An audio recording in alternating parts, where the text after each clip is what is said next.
пайғамбарымыз мынандай бір үш нәрсені айтқан жері бар. Саласатун ла тара ағюнухумун нара. Үш адам бар. Ол үш адамның көздері қиямет күні тозақты көрмейді дейді. Біріншісі бағана айтылғандай, Алладан қорқып жылаған көз. Екіншісі Алла жолында күзетіп ұйықтамаған көз. Үшіншісі айнун ғаддатан махаримилла. Алла тағаланың харам еткен нәрселерінен тыйылған көз дейді. Қараңыздар. Қазір осы заманның өзінің жаңағы сынағында осы нәрсе көп. Сондықтан әрбір сізге Алла тағала өз әулетіңіздің ішінде тура жолды нәсіп еткеннен кейін, сіз өзіңіздің жаңағы отбасыңыздағы әйеліңіз, бала шағаңыз, мысалы ағаңыз ба, қарындасыңыз ба, тағы да басқа, яғни сөзіңіз өтетін шеңбер бар, сөзіңізді керек қылмайтын шеңбер бар. Оларға да Алла тағала бір күні хидаят беріп, сөз тыңдар да, сол сөзіңізді тыңдайтын шеңбердің ішінде сіз күзету керексіз. Нені күзетеміз біз?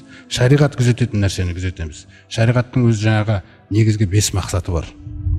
Біріншісі, шариғат адам баласын жаратқаннан кейін, босқа жаратпағаннан кейін, мына жаны, ақылы әркімнің. Осы ұлттың жаны, ақылы, мал мүлкі, нәсілі және діні өзі 5. Осы 5 нәрсені күзету керекпіз біз. Сіз асырап отқан ұл қыздың санасына, ақылына, оның санасын бүлдіретін нәрсе кірмеу керек. Күзетіңіз. Бұл жаңағы күзеттен кем болады деп мен айтамайым. Өйткені бұл сіз нәсілді қорғап жатсыз, қазір ұрпағыңызды қорғап жатсыз. Қазіргі буын қорғалмаса, ол буынды ертең ешкімді қорғап бере алмайды, кейінгі буынды. Сондықтан ақылына оның Алла тағала сүйген нәрсені ғана қондырып, сүймейтін нәрсені күзетіп отыру керек. Оның дінін, намазын оқып ала қойшы балам. Өтірік айтпа, күллі нәрселер жаңағы дінін қорғау керек. Иманы, Алла тағаламен байланысы деген нәрселер. Яғни білім алудағы, білім айтудағы, ақыл айтудағы мақсаттардың бәрі осы. Алла тағала көрсеткен даналық тәсілдермен де мен оның жанын қорғау керек. Ара деген нәрселер, арына тиіп кететін жаман істерден қорғау керекпіз.